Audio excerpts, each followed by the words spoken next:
For a unique DIY costume that will definitely impress your friends, try out Hot Glue Skull. I'm starting this look out with pretty regular makeup on one side of my face. Already got my base down and I'll be going through this fairly quickly. I'm going for a smoky cut crease vibe, so I'm just starting off with some brown eyeshadow to build up my wing. Also adding a line above my natural crease, similar to the shape that you would see with a siren eye makeup look.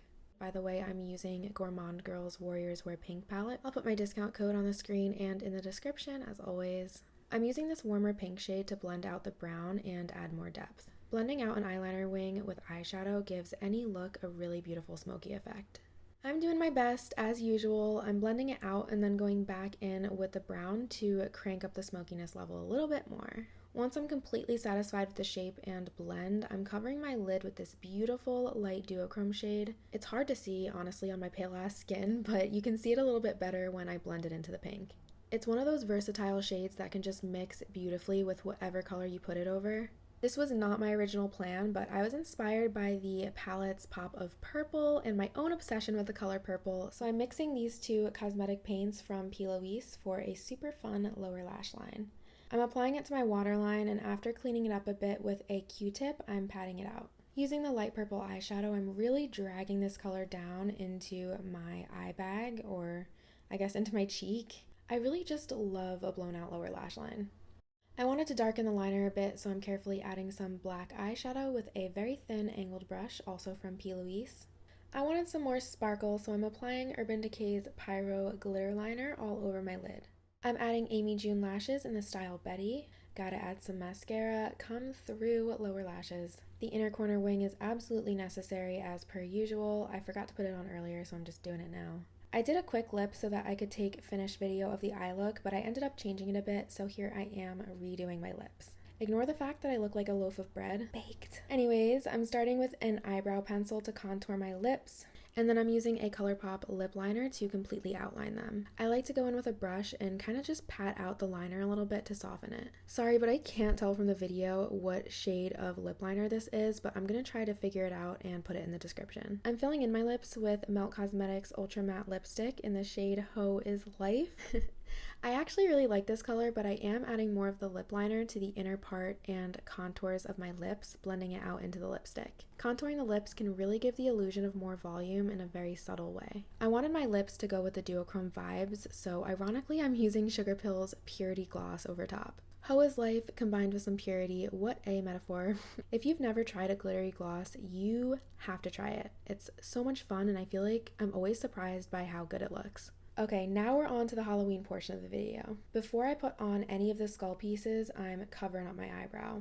I have a more in-depth video on how I cover my brows, so I will put that on the screen and or in the description. But the key points are to work very fast, clean up excess glue with rubbing alcohol if you need to, and never ever forget to stay hydrated. For real though, that's really important. I'm using a light concealer to cover up my brow, but I'm also applying concealer to other parts of my face, under my eye, and like the bonier areas of my face. I'm also applying the concealer to my jaw and cheekbone.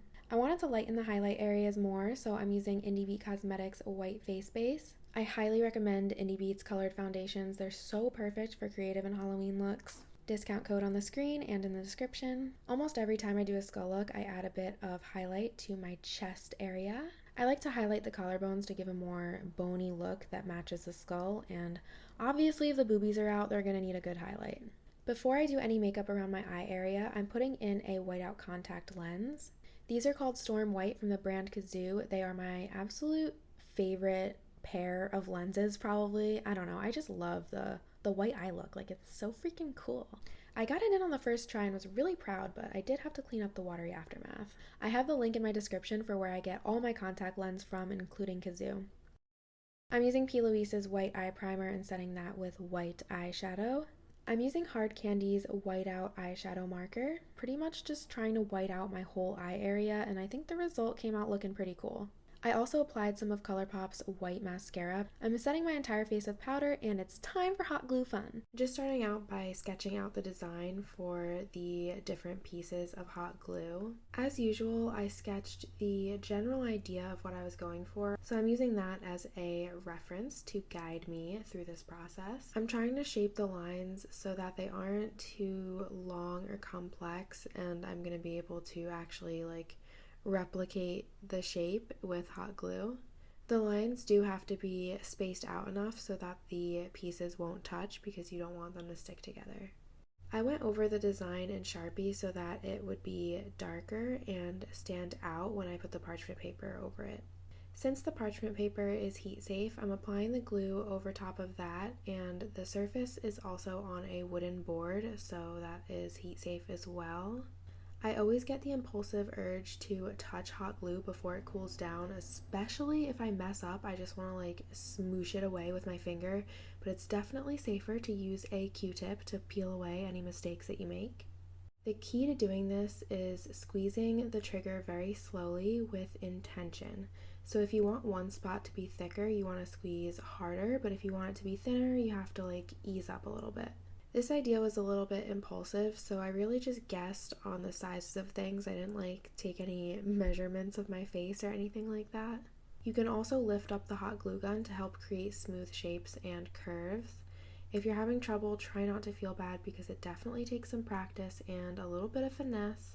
Anyways, the teeth are fun because I'm doing little teardrop shapes, so I'm squeezing it hard in the beginning and then letting go and pulling out slowly so that the glue tapers off smoothly.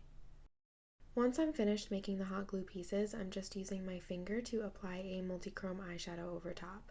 The eyeshadow is Pearl from Blend Bunny Cosmetics Lure Palette. I'll put my discount code on the screen and in the description as always. It's a little bit tough on camera to pick up on the different colors of the multi-chrome, but it's a really beautiful pearlescent, haunting shade because it's a little bit grayish, but it has different tones of pink and maybe a little bit of pearlescent cream. I don't know, it's really pretty though. When you're patting the eyeshadow onto the hot glue pieces, you want to do it from different angles so that the shimmer gets all over the surface of the sides of the pieces, not just the top. I did get a genius idea to alter the look a bit and a couple different materials to use to make the pieces truly stunningly multi-chrome. I decided to still use these pieces and just split it up into two separate videos and two separate looks. I'm using a lash applicator to get a good grip on the hot glue pieces before I put on the lash glue and give it a second to dry. After I placed the first couple, you can see I had to pause and collect myself. I really had a trust the process kind of moment because I was thinking it was going to turn out really bad, but there's no quitting and I did not want all my time and energy to go to waste, so I'm going ham applying these pieces. Honestly, even after applying falsies for almost 10 years, putting on lash glue and trying to time the best moment to stick it on is a gamble. At least for me, I get it right maybe half the time. You can use another type of adhesive, but I find that lash glue works best when I have to stick something on top of a full base of foundation. Even though I had my doubts, it came together pretty much how I expected. The peaches. Okay. Even though I was really doubting myself for a second there, it came together pretty much how I had hoped. The pieces matched up to my face really well. However, I do have the basic design of a skull pretty much seared into my brain for eternity, but if you're going to try this out and you don't want to use my work as a reference, you can definitely Google something like skull line drawing to get an idea of the basic shapes and use that as a reference. I had to add a couple pieces to one side of my chest because I always feel like it's incomplete without at least a small little chest design to match the look. I wanted the hot glue pieces to stand out a little bit more against my skin, so I decided to use some contour powder to add shading. There was no plan or strategy to this step. I was just desperately trying to make it look better until I realized it actually looked sick as fuck and I started feeling myself. Had some bumps along the road, but this look really came out amazing. It's kind of subtle, it's creepy from a distance because it's why is half of that girl's face whited out? But then you look closer and see the skull and the duochrome and it's magical. This idea is also amazing for clubbing, concerts, parties, because just look how cool it looks under the colored lights. I mean, I'm sorry, but look at this. Look at this. Just look. It's a great last minute option, especially if you already have hot glue laying around. You can make the pieces within an hour or two, depending on how much of a perfectionist you are. Then the rest is mostly basic makeup. This would definitely look awesome in different colors. Like, you can use any color you want and it's just gonna look sick. I'm so excited about it. I really hope you guys recreate this one because I really want to see it on other people. Time check, it is past 5 a.m. at this point. It stayed on really well too. I had it on my face for about 3 to 4 hours from the time where I finished the look to the time where I removed the makeup. And it was really hot this day. It was the middle of June and humid, as you can see by my hair in this picture. Yes, I filmed this in June and I am now voiceovering it in July, and you're listening probably in October. Have an amazing Halloween season.